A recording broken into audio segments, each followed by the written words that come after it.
Hey everyone, I'm Ashley Banfield and this is Drop Dead Serious. Welcome back to the program and welcome back to the story of Lynette Hooker. And I call it the story of Lynette Hooker because this is her story. There's another guy in the story named Brian Hooker, her husband, but it's not his story, it's her story. She's still missing. Carly, Steve, good to see you again. Thank you for taking the time once again. Carly, I'm going to start with you. Did you find anything searching the soulmate? And also I have to ask, it must have been difficult, right? It must have been difficult being on that boat. Yeah, it definitely hit me really hard going on the boat. It felt almost eerie. I did not find anything suspicious. I just grabbed a couple things that would mean a lot to me. So I just grabbed a little bit and left. Like I got her necklace here is one of the things. She fell. I couldn't save her. That's what he said. Calm voice. Steady. Too steady. Out there on open water. He says everything happened fast. 1 second she's there, the next gone. Gone. No scream he can explain. No moment he can hold on to. Just water. Dark water.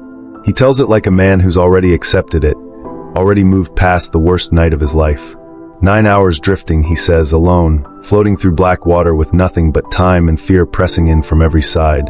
9 hours. Think about that. No light. No help. Just silence and the sound of water moving under you while the person you love disappears somewhere behind you. He says he tried. He says he couldn't reach her. He says the waves were too strong, the wind too hard, everything working against him at once. Helpless. That's the word he leans on. Helpless. But here's the problem. The water doesn't match his story. The wind doesn't match his story. The timeline doesn't match his story. And when you start pulling at it, piece by piece, the whole thing begins to shift. Slowly, uncomfortably, like something that was never meant to hold. Because what he told the world that night, it sounds like an accident. It sounds like tragedy. It sounds like something no one could stop. But almost nothing in that story holds up. Now, Ashley Banfield, that name matters here. Because she didn't let this story fade. She kept pushing, asking questions nobody wanted to answer, tracking movements, breaking timelines, holding on to one thing. Lynette. Not the headlines. Not the noise. Her. Ashley's been carrying this case, piece by piece, putting pressure where it belongs, refusing to let it drift away like it never happened. Now, Ashley has discovered a new shocking details on this case that I'm about to work you through. But before that, I want you to subscribe to this channel right now. Hit that like button and share this video to your loved ones. Now listen. This case, it's been sitting wrong from the start, and the more you look at it, the worse it gets. This is Lynette's story, not his, not the version that was handed out clean and simple. This is about her, a woman who knew water, lived on it, for years straight, day in, day out. She wasn't new to this, not careless, not someone who just slips and disappears without a trace. You don't spend that long out there and forget how to move, how to balance, how to survive. So when someone says, she just fell, you stop, you think, because that doesn't line up. Not with her experience, not with her life, not with what we're being told. And that's where this starts to shift. This is not about what he says happened. This is about what actually makes sense. And Brian, I don't know where he is at this point. You know, he flew back from the Bahamas after this wonderful live-aboard life that he was sharing with his wife, Lynette. They'd been at sea for 4 years, living on board their 46-foot catch sailboat. But as soon as she went missing, and his whole story, if you've already seen the back episodes, I won't bore you, but effectively, in a nutshell, oops, she just went bouncing off the back and couldn't get her, so bye. It wasn't but a minute before he had bounced from the Bahamas and was in Sacramento with his ill mother, he said. And now there's word he's probably not even there. More like Michigan, where witnesses I've spoken to said he was seen up until like 4 days ago. Are you still looking for Lynette, Brian? Because you did say something like, I'll never leave the Bahamas until I found her. I have some stuff to tell you tonight. Big stuff about what Brian was actually up to on the day after he washed ashore at Marsh Harbor, 4 miles away from where Lynette, bounced off the back of the dinghy. And I floated all night for 9 hours. No, you didn't. Wait until you hear what eyewitnesses have now told us about what he was doing for the 2 days while everybody was out there searching for Lynette because of Brian's story that she bounced off in 2 to 4 foot seas and Andrea Gale style storm. If you've watched my other episodes, you know that's absolute horseshit. There were not 2 to 4 foot seas. The sea was not angry, my friend. Seinfeld reference. The sea was not angry. Many people have told us it was like glass in some areas and a little wavy and really wavy on the windward side of Elbow Key, but a nice anchorage on the leeward side where he was with Lynette. So this whole business about her bouncing off, sorry, big waves, big wind, then your story just doesn't make sense if it took you 9 hours to float 4 miles. And it also should have if the wind, really blew you. The actual wind that mariners have actually researched would have blown you into Lubbers. Lubbers Quarters. It's a key right across the way. That's where you would have ended up. That's where Lynette would have ended up. That's where her dry bag would have ended up. That's where the thing that you threw to her that isn't even a life preserver, but is like a swim floaty, that's where it would have ended up. But, 9 hours later, he ended up on Marsh Harbor. Okay.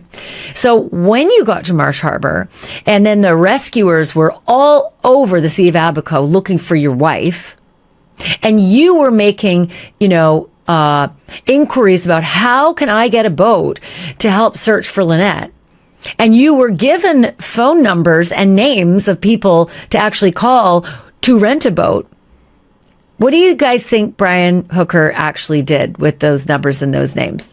Do you think he actually called the guy, the name and the number that was given to him about renting a boat? Yeah, say it with me now. Nope. Eyewitnesses tell us that not only was he given the name and number of a guy who'd rent him a boat because he was asking, how do I get one? I got to help in the search for my wife. Not only did he not reach out to that person, we haven't heard about anybody else he's really reached out to. Now, granted, there's a lot of people in the Bahamas. So maybe in Marsh Harbor he might have. I don't know. I'm not finding them. But I did find what he was up to. But let me tell you about the days after Lynette went missing. So Brian swore up and down to all of us that he would never leave the Bahamas without his wife Lynette. He would never stop searching for her. Right? We all saw that. We all heard that. So yeah, he's, committed to searching for this wife that bounced out of the dinghy.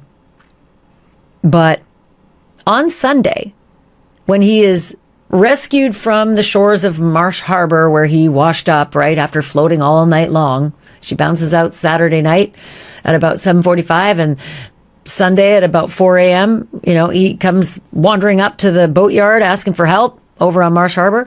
Well, in the ensuing hours, Fire and Rescue brings him aboard and says, let's go looking for your wife. This is a catastrophe. And, he's with them for a hot minute, right? He's pointing out things and saying, I don't know. I really don't know. It was just so confusing. I was just so confused. Bro, shut it. You're a Marine, a U.S. Marine. You know shit like this. You know shit, when it goes sideways in a boat, you know what's going on. And P.S., don't you dare tell me that you were hammered because you only had 2 drinks over the course of about 3 hours at the Abaco Inn that you just left minutes before. So no, you weren't hammered. I was just so confused. No, you're not confused in the daylight because it's still daylight at 7:45. Doesn't get dark till 8. You can see perfectly at 7:45. I know because I was there, right in that spot. On that water. So again, tell me why you were so confused when you went out with Fire and Rescue right off your marooned spot on Marsh Harbor, came back over to Elbow Key, and they were trying to say, was it there? Was it there? Was it there? Was it there? 1,000 yards to your yacht? Where was it? Oh, I was just so confused. That's about the only searching we think Brian ever did, which was not very helpful. P.S. When they asked, what was your wife wearing? What are we looking for? He said, black bathing suit, 2-piece. That's it. Nothing else. Nothing more. Black bathing suit, 2-piece. Really? Because we found the photos that show otherwise. She was wearing an aqua green cover-up, a bathing suit cover-up, and a royal blue Conch Republic scarf on her head. She had sunglasses, and it looked like she might have had a black fanny pack too. Didn't think to maybe, I don't know, tell the rescuers that? So you weren't really doing much in the search effort now, Brian, were you? And as it turned out, that seems to be the trend in the days that followed. Because eyewitnesses have told us the next day, which would be Monday, and the day after that, which would be Tuesday, you'd think he'd be furiously calling those numbers that he was given and asking for the guy he was given and saying, I need a boat. I'll pay anything. I need to rent a boat. I need to go and help look for my wife. Guess what he was doing instead? He was cooling his heels on the porch of the Conch Inn for 2 days, hanging out on the porch while everybody else was out on the Sea of Abaco searching for Lynette. But Brian is hanging out on the porch of the Conch Inn. Do what now? In the realm of are you fucking kidding me? If my husband was somehow lost at sea, I'd be out swimming and looking for him. But, that's just me. I might have even have taken my own dinghy and gone looking, especially around the shores of Marsh Harbor, because that's where your whole life was on a mooring ball at Marsh Harbor. That's where you rent a mooring ball at the Conch Inn. That's where Soulmate made it back. You're back on that mooring ball on Monday morning because the rescuer told us he came and helped you get off your hook, your anchor, which you were struggling with because now you're a lone handler of your boat. You don't have someone up on the windlass, which is the anchor, and you at the helm. So the rescuer helped you and was standing at your helm so that you could go on the windlass and get your anchor off of its hook point, and you could move the boat. That was Monday morning. It takes about maybe 40 minutes for you to motor across those 4 miles to get into Marsh Harbor. So yeah, by Monday around noon, you're back at your comfort zone and you have your dinghy. Now, you'd already washed up on Marsh Harbor, so wouldn't you think that maybe Lynette might too? Wouldn't you get that dinghy down from the davit on the back of your sailboat and go out looking around the shore where you washed up? It's not that far. I did it. I went there. It's not that far. In fact, the boat I was in couldn't get as close as the boat you'd be in because the boat I was in drew a lot more depth. Engine went way down deeper. But your little engine and everything else is only about 6 inches. So you could go real close to shore and be looking for Lynette. But you didn't.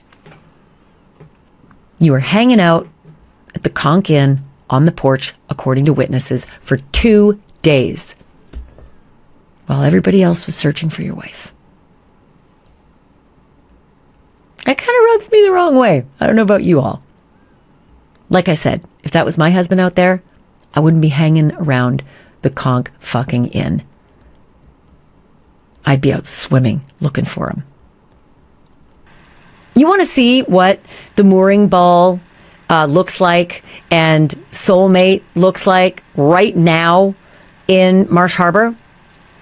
Here it is this morning. And again, I'm taping this on Wednesday, April 29th. But this morning, I got these images of Soulmate sitting on its mooring ball in Marsh Harbor. Presumably, it has been there ever since, right? Captain Ronnie, thank you.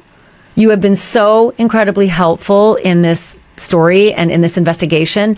Captain Ronnie goes to work and passes by Soulmate in Marsh Harbor. So he kindly just took a shot for me to make sure it was still there. And I noticed a couple things on there. I noticed that the solar panels are still on there. It looked like the paddle boards are still on there. So I was very worried that it might get looted because that is something that locals have told me will happen if people know that a sailboat or a yacht or a vessel of some kind is unmanned. And everybody knows this headline. So they know that its owner upgrade to the United States as soon as his, as soon as his passport cleared. And that's another story. But yeah, I was really worried it was going to get looted and maybe some forensic evidence was going to go, but still there. Looks like some of the valuable stuff's still there as well. Crossing my fingers, you know, that all the things that need to get off that boat. But Captain Ronnie also did me a solid this evening at 7:20 before it starts getting dark, because it's dark by 8. He went and checked again for me and said, "Yep, boat's still on the mooring ball."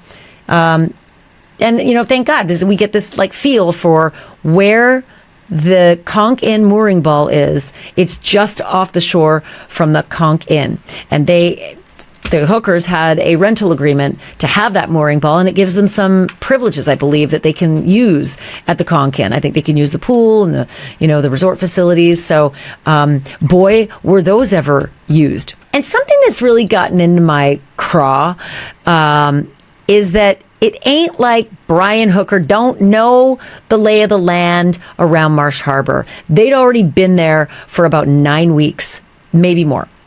And I know that Brian Hooker has been up close and personal with the shoreline, at least around Marsh Harbor, because I found this video of Brian and Lynette out paddleboarding.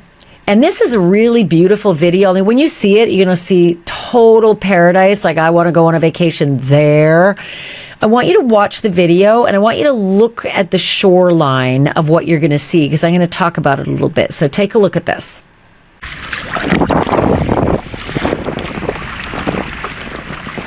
Coming in for adult beverage and to investigate private beach. I got my own private beach with my sexy husband. Boob cam. The boob cam. I finally found a use for a bathing suit top. Right. So finding a private beach. I asked my contacts in Marsh Harbor and Elbow Key if they recognized this area. And yes, they did. And they drilled it down to an area. Where do you think? Say it with me now. Marsh Harbor. Okay, Marsh Harbor's big, I know, but they're on their paddle boards, which means you get up close and personal with the shoreline. You can be right offshore. Your little fin is just a couple inches, right? So they're paddling into the private beach, and they clearly have been there before, and they know that area, which means Brian knows that area. Brian, why didn't you even get your paddleboard out to look for your wife? Again, you say that you floated all the way across from Elbow Key to Marsh Harbor, 4 miles, and you ended up on the shoreline of Marsh Harbor. And your little green floaty was only 100 yards south of you. Why didn't you take your paddleboard and look all along that shore for your wife? Why didn't you take your dinghy and look all along that shore for your wife? Why were you sitting on your ass at the Conch Inn for 2 days, swearing up and down to anybody who would listen that you'll never leave the Bahamas without her? You'll never stop looking for Lynette. It turns out you stopped like a day in. You stopped and sat down and let everybody else keep looking. So timeline is everything here, okay? On Saturday night, April 4th, the night before Easter Sunday, they are at the Abaco Inn having drinks. We have gotten some of the last evidence of them there, right? We see Lynette taking selfies at the pool. We see Brian at 7 o'clock walking down towards the dinghy dock. He says he left at 7:30. We'll be the judge of that when we actually see evidence of it, but okay. That's the night of the 4th. He says hell broke loose, 15 minutes later, and for the next 9 hours into Sunday the 5th, he blows across to Marsh Harbor. So now Sunday the 5th, he is rescued. He is taken out by Hopetown Volunteer Fire and Rescue. Please give to them. Everything is by donation. That whole volunteer squad is amazing. Please go online and look them up and generously give to Hopetown Volunteer Fire and Rescue in the Abacos in the Bahamas. They pick him up on their vessel. They go out looking. Where did it happen? Here, or here. They even take him to his boat where a police officer who was on board gets on board with him. And then eventually they take him back to Marsh Harbor. And then these nice fire and rescue people, give generously, please, they pick him up again. And they bring him to his boat so that he can once again be back on Soulmate. But now he doesn't have a dinghy, because the dinghy's still back on Marsh Harbor. So wouldn't you know it, another fire and rescue guy, Pete calling. Thank you for doing this. Again, give generously. Hopetown Fire and Rescue. Hopetown Volunteer Fire and Rescue.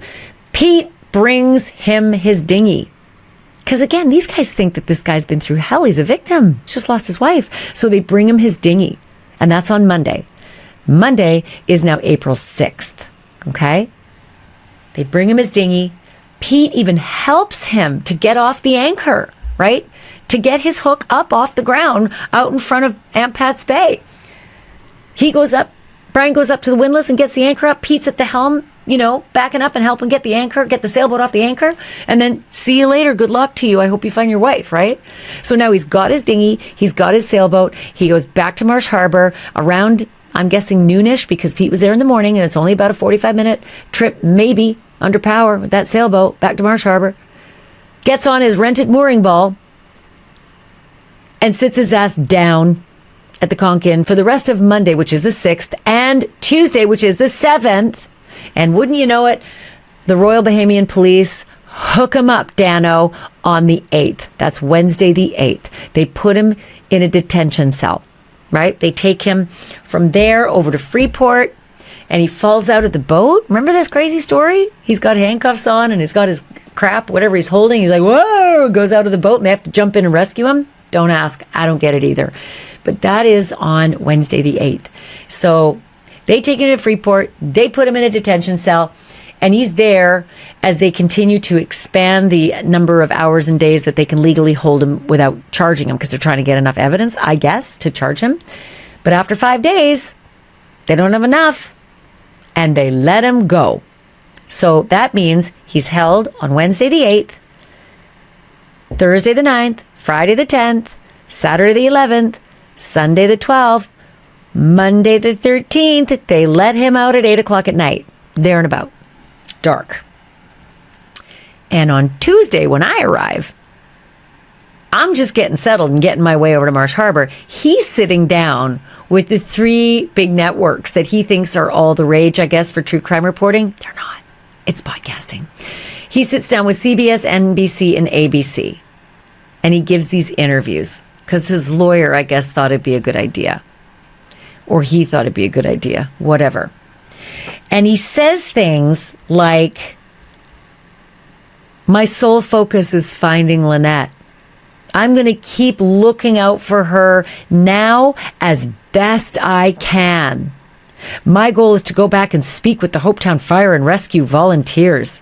I thought you might want to see this little clip from his CBS interview, because this is really what he was telling all of us while something else was going on, which I'll tell you in a moment. But here's what he said to CBS. You want to keep looking for Lynette. I'm going to need somebody with more authority to tell me to stop. I'm going to need somebody with more authority to tell me to stop. I just had to repeat that because that's not what happened. And apparently that wasn't even what was the plan, because during this whole circus of talking to these 3 networks on Tuesday, April 14th, what do you think Brian was doing in the background? Brian and whoever else, maybe his sister who flew there to support him, and her husband, and then his lawyer that he hired locally from Nassau. I don't know who was helping him, but Brian was pedaling like crazy under the water, getting an emergency passport. Yeah, that's what Brian was doing while he's telling all of us, I'm going to need somebody with more authority to tell me to stop searching. Why then are you getting an emergency passport and booking a flight the hell out of there the next day, and then getting on that flight the hell out of there the next day? Like, what the actual? You're telling all of us through NBC, ABC, and CBS, whoever saw those, you're telling all of us, my sole focus is on finding Lynette. I'm going to keep looking out for her now as best I can. My goal is to go back and speak with Hopetown Fire and Rescue volunteers. Please give generously. But you, at the same time, on this day, Tuesday, April 14th, that you're saying this, you're doing that. getting your passport, your emergency passport. Because you knew full well, didn't you, Brian effing Hooker, that you were going to blow that popsicle stand the next day. Because that's what you did. You got out of there the next day. How's that searchy thing going for you? How are your contacts with Hopetown Fire and Rescue going? Because they all tell me you haven't said a word to them. Nothing. Not a word. They haven't heard a word from you. You left them to do all the searching while you sat on your ass on the Conch Inn for 2 days, according to witnesses.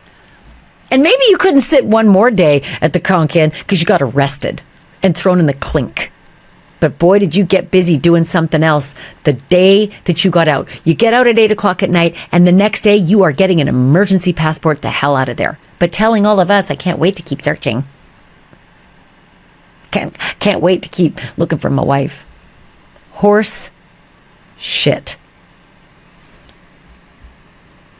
Let me just tell you something, Brian Hooker. If, and I say if, but I really in the back of my head mean when you're arrested and charged with, I don't know, maybe murder, all this shit is going to come back to haunt you. Because all these things are things that juries hate. And it makes them hate you. Because you say one thing and you do another. And then you say one thing, but it doesn't fit with the facts. Those are called bad facts for people who are facing charges. And mark my words, Mr. Hooker, I really believe you are going to be facing a world of hurt. Because your story doesn't add up. Your behavior doesn't match the facts and the reality of what really was going on. You know, at this point, I want to stop down for a hot minute because if you haven't been watching all my episodes up until now, you might be a little bit geographically lost as to where all these places are. So I want to get you up to speed on where everything is. Because all of this stuff really matters. There's a lot of mentions of Abacos and Marsh Harbor and Tolu Cut and Tahiti Beach and White Sound Channel and Lubbers Quarters. Okay, so I want to get you kind of geographically oriented as to where this story played out. Quick note for my sponsor, spring always makes me want my home to feel a little softer, a little calmer, a little more like a place I actually want to land at the end of a long day. And for me, bedding really does set the tone. If your sheets are scratchy or too hot or just not that comfortable, you feel it immediately. That's why I love Cozy Earth. They're bamboo sheets. They're made from viscose from bamboo, and they are unbelievably soft, breathable, and temperature regulating, so you stay cool and comfortable all night long.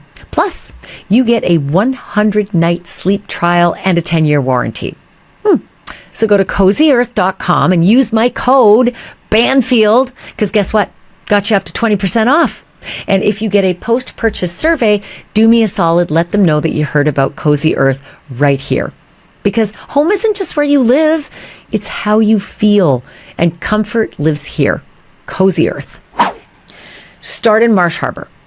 Okay, that is the harbor where Lynette and Brian Hooker called kind of home base for them because they rented that mooring ball. And if you don't know what a mooring ball is, it's basically a permanent anchor. It's got a little ball that floats on the surface. You can just hook up to it and like you can literally hook your boat up to it so you don't have to set your own anchor. It's already set. So they rent that and they rent it from the Conch Inn and they get to use the services of the Conch Inn. And then they go on their day excursions. You know what? Unhook from the mooring ball and let's go over to the fun places, like over on Elbow Key. So from Marsh Harbor, if you sail east, you can sail 4 miles from Marsh Harbor over to this spectacular key called Elbow Key. On your way, you will pass something called Montage Key. Kind of a new name for an old place that was called Matt Lowe's Key. The reason it was called Matt Lowe's Key is because Matt Lowe was an old pirate. And so that's got some history to it. But Matt Lowe's Key was purchased by a friend of mine, and he's doing this amazing real estate development there. So it's under construction. And I'm going to talk about that in a hot minute because lots of you have asked about all the references that Brian makes to Matt Lowe's Key. I'll get there. So again, if you want to come out of Marsh Harbor and start sailing east, you are going to sail 4 miles past Matlow's Key, and then you're going to pass Lubbers Quarters. That's also a key, but it's a lot bigger. And there's stuff there. People live there and have their homes there and vacation homes. And there have been some restaurants and bars and stuff. It got really hammered by Hurricane Dorian. So they're still kind of rebuilding a lot there. But you may have heard or seen some of my video from a homeowner named Dean. And Dean is on Lubbers. And Lubbers has obviously one side that faces Marsh Harbor and the other side that faces Elbow Key.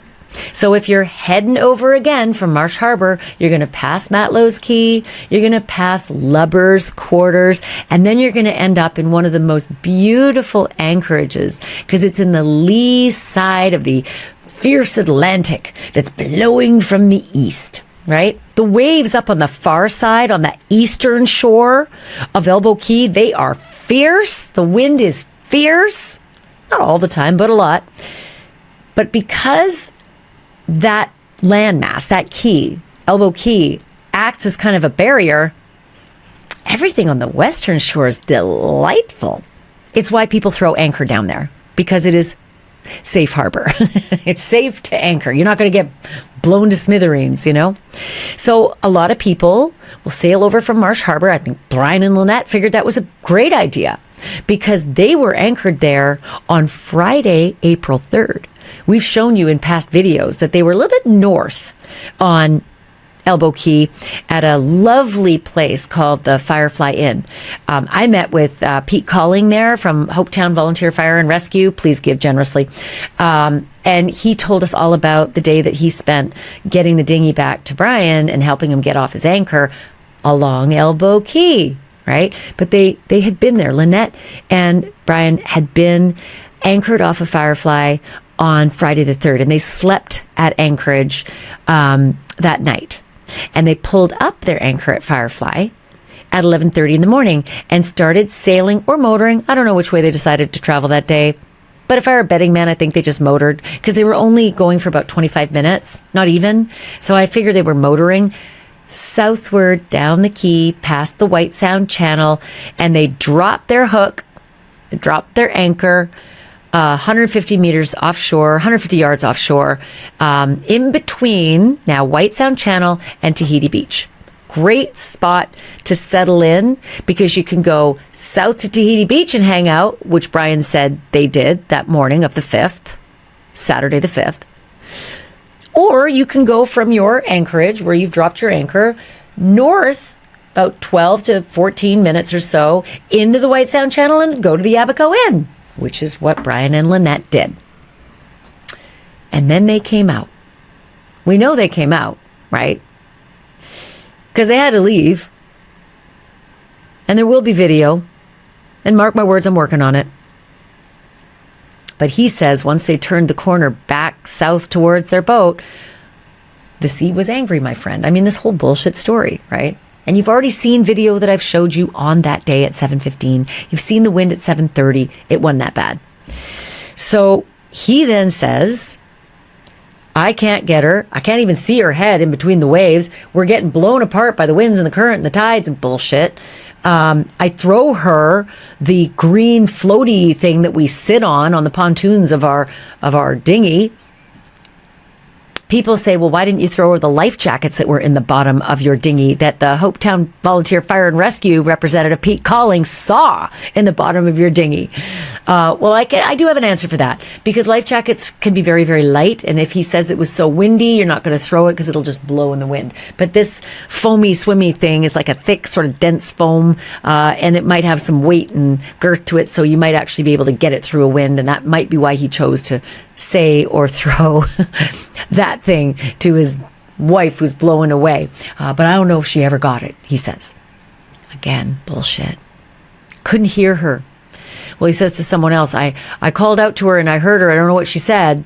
He says to somebody else, no, I called out, never heard her voice once. So, yeah. Inconsistent. So then he says, she went out with her dry bag. Wouldn't you know it? He says Lynette was driving, so she's got her left hand on the tiller because I've seen the pictures. She sits on the right pontoon, which means you use your left hand for the throttle and the tiller. So she's got her left hand on the tiller driving. But why, Brian? If it was so rough and terrible, if the seas were angry, my friend, why was your wife driving? Because she's not normally the driver. She doesn't drive very much, according to her daughter. Why'd you have the not regular driver at the helm? You weren't hammered because we already know you only had 2 drinks each over 3 hours. So it wasn't like you were so smashed she had to drive. Why'd you have your wife drive if it was the conditions were so bad? So again, horseshit. But let's just say for shits and giggles, she's driving. Hands on the tiller. Your other hand as a driver, I do this all the time. You would balance yourself with your right hand on the pontoon, just, so you're not like wobbling around. But he says she bounced out. Well, she's holding the tiller, so bounced out? Really? And as she bounced out, this is the richest part of it. This is the part I just can't fucking believe he even tried this one on us. As she bounces out, she takes her dry bag with her. No! And somehow grabs the little lanyard that's hanging down from the engine. So she takes her hand off the tiller and grabs at the lanyard that's holding the electric key and grabs for her dry bag. Because it's not on her. Nobody drives with their briefcase-like dry bag hanging off them. And every time we see you in your dinghy on all your social media, dry bags are in the bottom. You get in, you throw it in the bottom. You're not going to have it on you or around you when you're driving, especially in rough weather. So yeah, she bounces out after grabbing her dry bag. It's adorable, right? And grabbing the lanyard that's hanging straight down. It's not the kind you wrap around your wrist. It's not like that kind of kill switch. Yeah, that's why it's such horseshit. And then takes all the propeller, possibilities away from the boat because now the dry bag's gone. Now she's gone. The key is gone. I can't reach her. He says he tries to row, but then loses an oar. The pin breaks. It's like, bullshitter. You took the seat out of your dinghy. We've seen it in social media. That thing comes with a seat. And the pins for the rowing and the fulcrum is so far back, you got to sit on the seat in order to be able to row that boat with your back towards your wife, right? Again, it's all horseshit. Okay, let's just say you were on your knees. No, again, no. Your anchor is down there and in the way. It's an 8-foot dinghy. There is no space for anything. Barely enough space for your feet. And your anchor's sitting down there. I've seen that too in pictures. You're going to be like, I'm rowing on my knees with my back to my wife trying to find, I'm coming, honey. Oh, some people. He's like got Koberger dumb, right? I'm going to take my own car to the crime. I think I'll take my phone too. Alleged crime. So now he's got no power, he says. And I'm blowing in the wind and now it's dark. I can't see anything. And I'm blowing and blowing and blowing. He is blowing, he says, in the easterly wind. He's blowing west now towards Lubbers. That's where all the winds and the patterns and the experts we've spoken to in marine assessments say the wind was really blowing. But no. He says, I was blowing. And then I got to Lubbers, which is about a mile, right? And then I decided to throw my anchor down. Really? Fuck. And then I decided to shoot off my flare. Really? Not when the emergency was going on a mile back? Okay. And you're a U.S. Marine? And you're a mariner? A live aboard? Who deals with like always foreseeing problems. That's what sailing is. I've done it forever. You always foresee problems. You're always troubleshooting. As a sailor and in the ocean, if you're in a boat, especially dinghy, you're always foreseeing problems. You're not waiting for a problem and then wondering what to do. And I didn't think to throw down my anchor and jump out and save her. Again, none of this shit happened, but I'm just trying to disprove it piece by piece. Okay. So now he's throwing down his anchor at Lubbers, right north of the Lubbers, so you can see that on your map, and shooting off his flare, because he said, I tried to paddle in, but the wind was just so strong. It was just so strong, and the waves were so strong. Big 6'4" U.S. burly Marine. Wah, I could have done it. Okay, but I'll give you that, Brian. Okay, you're weak. Whatever. I'm going to tell you something else. We've learned that the north side of Lubbers is extremely shallow. There's a huge reef, I'm told, that goes all the way out. So, dude, you could have just got out and stood. And if you were really trying to paddle, you'd have hit. You would have hit the bottom, right? Like, think it through, fella. But no, you couldn't possibly have, saved yourself on Lubbers. You just floated on past it and I guess pulled up your anchor? I don't know, whatever. You didn't just think to maybe stay there? right? Until daylight, and then help. No, you decided to float yourself even a bigger part of the Sea of Abaco across 3 more miles to Marsh Harbor. Okay, you pulled up anchor, whatever. This is preposterous, but that's what he says he did. So now he's floating all the way. He's going to float past that north part of Lubbers across really, really shallow reef. He's going to now float past Matlow's Key. It's coming up. And he's going to go all the way over onto the eastern shore of Marsh Harbor, where eventually that's where they found the dinghy, right? He walks into the boatyard a couple hundred yards to the north and says, help, help, help, help, help, help, help, help, help, me. Matlow's Key. A lot of you have asked about that. And the significance of Matlow's Key, other than Matlow was a pirate, and it's now called Montage Key, it is under construction. And I think by about 2027 or 28, it's going to be beautiful, beautiful homes. The real estate developer, I know him. He's fabulous. And I spent some time with him when I was in the Bahamas doing this story, getting all sorts of information, contacts, the whole 9 yards. He knows everybody. So I asked Captain Ronnie, hey, Captain Ronnie, do me a solid. Go do a zing around Matlow's Key for me. See if you see a green dry bag, an oar, and aqua-colored swim cover-up, women's cover-up, and oh yeah, a body. That would be helpful. Just do a quick, tour if you can. And it's not that hard because it's only about 50 acres. It's actually pretty small. So doing a tour, you can see everything. There's not a whole bunch of foliage on it. It is easy to see this thing, right? Matlow's Key, you can see the whole damn thing. You can see the whole construction project right there. And so Ronnie did that. Captain Ronnie, dude, you are something else. Love you, man. He searched. And he asked some of the construction workers to keep an eye around as well. Nothing there. But why was Brian telling us to look there?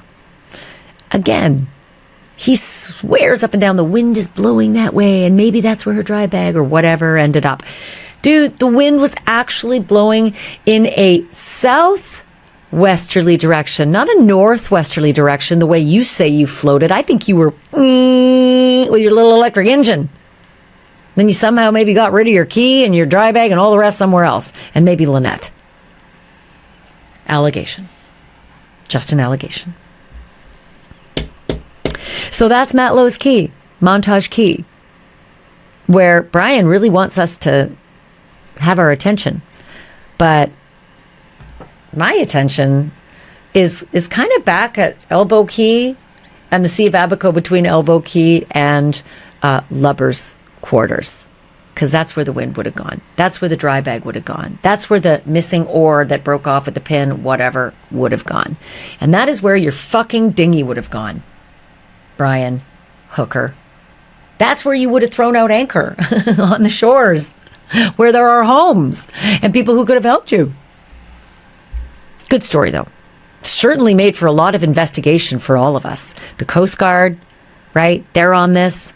By the way, don't even get me started. Coast Guard's awesome. CGIS, Coast Guard Investigative Services, they just today, and I'm recording this again on April 29th, on Wednesday, they just got a big conviction in a criminal case that they've been working on. So, booyah, baby. Nice job, CGIS. They're the ones working on this for the American side. And thank God for that, because they are really good at what they do.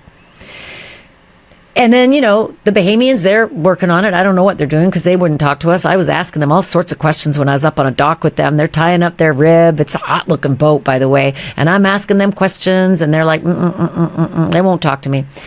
Okay, fine. But I sure hope you're doing your job. I hope you know what you're doing, right? I'm going to just assume you do. In any case, they had to let him go because they didn't have enough. They didn't have enough on him to hold him.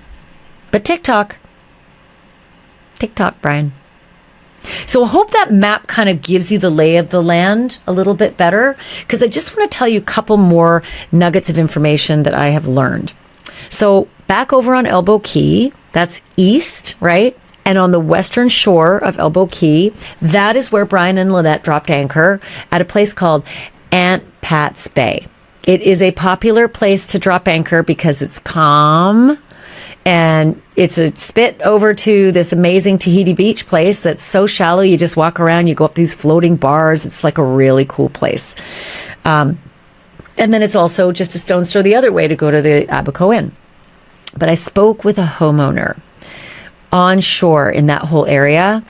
And he told me today that on that day he was there on the 4th of April and said that he and a captain were cleaning a ton of fish on the docks right there in Aunt Pat's Bay, which makes me a little nervous because cleaning a lot of fish, what do you think that means? It means you throw the guts and the detritus, the chum, into the water.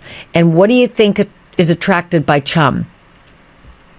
Sharks. So we have heard that in a couple of the areas over on Elbow Key, like Toulouse Cut and Marnie's Creek and Aunt Pat's, that sometimes there's some fisherman activity. Marnie's Cut in particular, I've heard that a lot of fishermen come in around 5 o'clock and they clean their fish.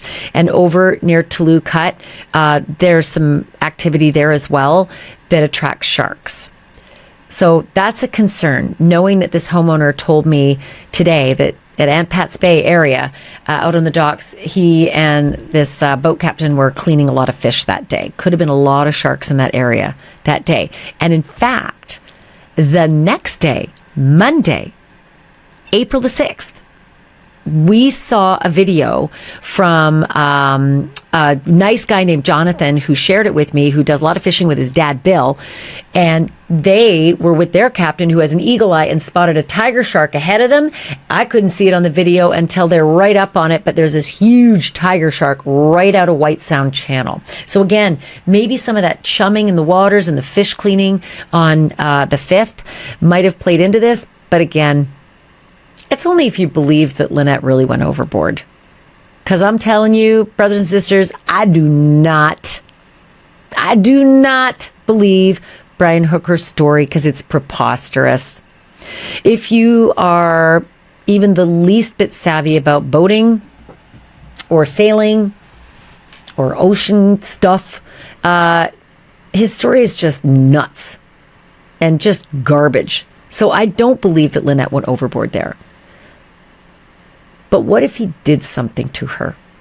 What if they made it back to Soulmate and he did something to her on Soulmate? Because he has a history of being pretty violent with his family and with Lynette. Witnesses say, her family says, siblings say, he's choked out a 12-year-old daughter of his. He's choked out Lynette before the allegation is, and that Lynette herself sent pictures of her all bruised up on her back because she'd been choked out by her husband, she said to her friend Rachel. And took the pictures to remind her not to go back to him. But she did anyway. What if he did something and this time it went too far? And Lynette was killed, maybe on board Soulmate. Then he's got a big problem on his hands and he's got to start thinking. And I don't know if he knew about the shark activity. I don't know if others had told him. He'd been there a while, so he might have. He loves to play ignorant, but this guy knows what a slack tide, ebb tide, flood tide, midnight tide. He knows all those things. And then he says, I don't know about the tides around here. But what if he knew about the sharks? Over on Lubber's Quarters, Dean, who was so great and shared that surveillance video with us that looks across at the SE of Abaco towards Elbow Key and that fleet that was anchored, including Soulmate, he said that bull sharks regularly patrol his shore over on Lubbers. What if Brian knew that? Because everybody has the same question. If he killed her, where did he put her? I will tell you this about shark activity, and this is what everybody there has told me. Sharks don't love us, right? We're not their preferred morsel. We're not their preferred diet. Fish are their preferred diet. Things that live in the ocean are their preferred diet, but they'll always give it a sample. They'll give us a chomp and see if we're one of those things that they like. And usually, they don't love us. If they're starving, they may go to town a little, but they don't typically take everything. They don't eat us because we're not their preferred meal. And so most people I've spoken to in that area have said, If he tried, or if anybody tried, or if she fell overboard and was in the water, the sharks wouldn't have eaten everything. Something would have washed up in that area. Sea of Abaco is like a giant swimming pool. And the shores and the patterns of the wind, everything would have been in the Sea of Abaco, according to the experts that I've spoken with about it. So, sharks aside, shark activity aside, even if that were a reality, she went overboard, doubt it. Okay, but what if he did something to her and then tried to get rid of her using shark activity? Well, it's a bit of a crapshoot, you know, and if you did do that, there's going to be evidence of that. So I don't think he would have made that choice if he did it. Again, this is my allegation. This is me gaming what could have possibly happened to Lynette. If his story is that preposterous, what's the other possibility? And I just don't think shark activity is the answer. But in the coming episodes, I have a few things that I want to show you. I'm still putting them together, mapping them out, but I want to give you some ideas of things that I've seen, explanations that have been given to me about how you might easily get rid of a body. A lot of people say he buried her, probably buried her on lubbers. Pros and cons to that too. If, again, he did that. If he killed her and he got rid of her, how did he do it? Don't think that he anchored her and sunk her in the Sea of Abaco. Again, it's like a giant swimming pool. You'd have seen her. And they flew those patterns, Coast Guard patterns. We have them. We showed them to you. They flew the patterns over the Sea of Abaco. Nothing there. They took the cadaver dog Maggie to the shores of Lubbers, the northern part where he said he was. Nothing there. But I think they need to go back and do the rest of Lubbers. So yeah, it's possible. Sure, you could motor over to Lubbers and bury a body there. Sure. But there are other possibilities too.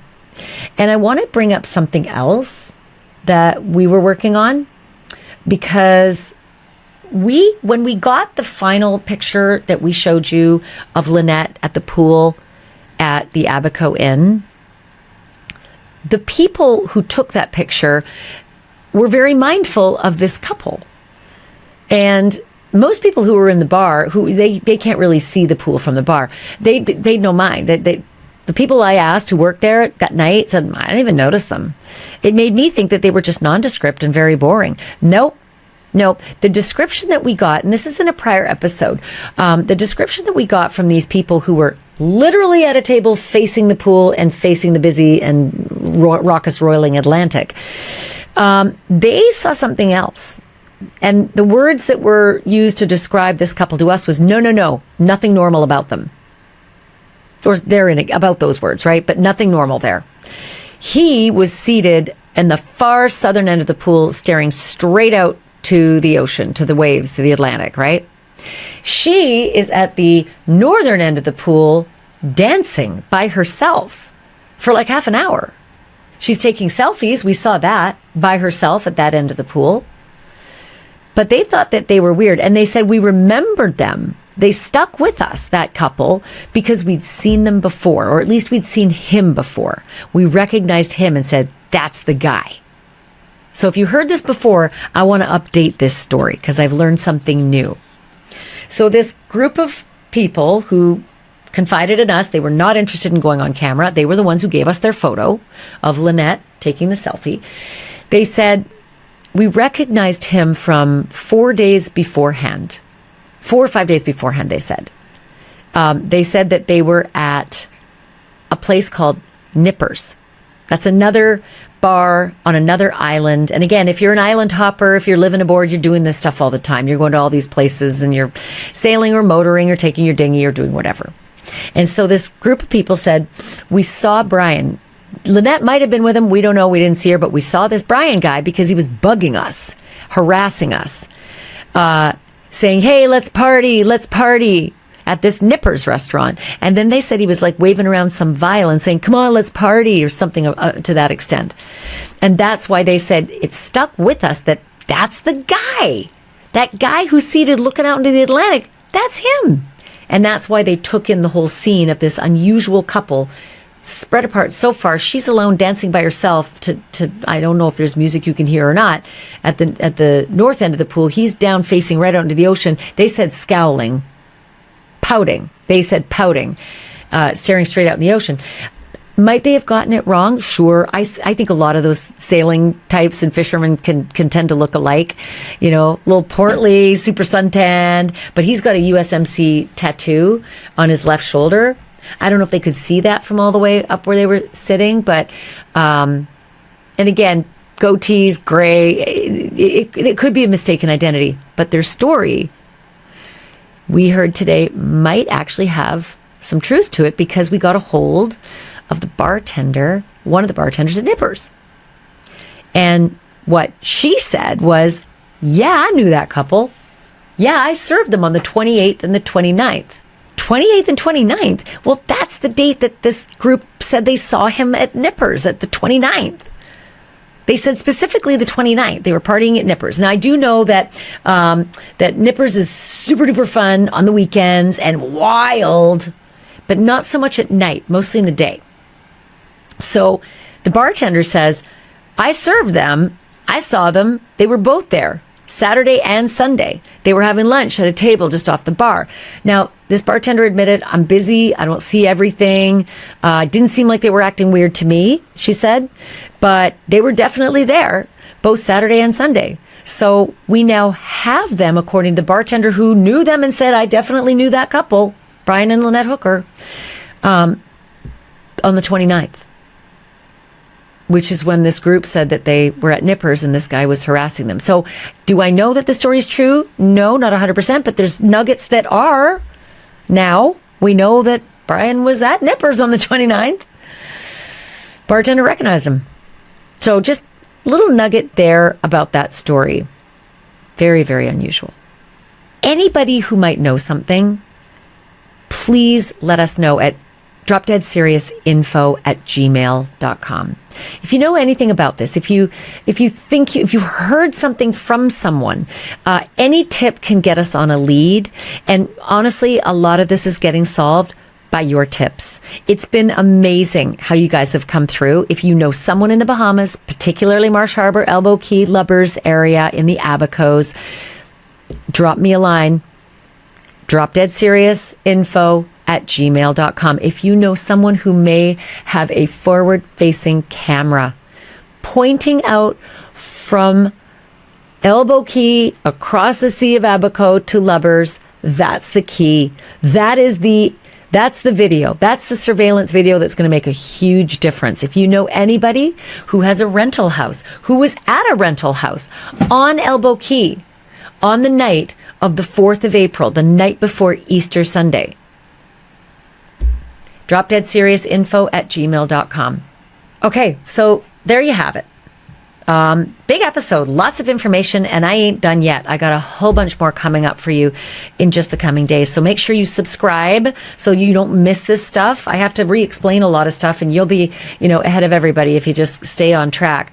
And then also join our membership, because we do some stuff that's just exclusive for the members. I have some really fun, like meet and greet kind of things online where we do Ask Me Anythings, and it's just fun, and your questions are amazing. And I absolutely love that you're this engaged in this story and all the other stories that we do as well. So huge thanks to you for caring enough to just be this, dialed in. So yeah, just join the membership if you want to be part of our club. Don't forget to subscribe, and then hit the like thing. That really helps me too. It's an independent effort that I'm doing now, folks. So whatever you do does really help us. The likes, the subscribes, the memberships, it's all really huge. Thank you so much. I will continue to bring you more news on this. In the meantime, as I always like to say, the truth isn't just serious. It's drop dead serious.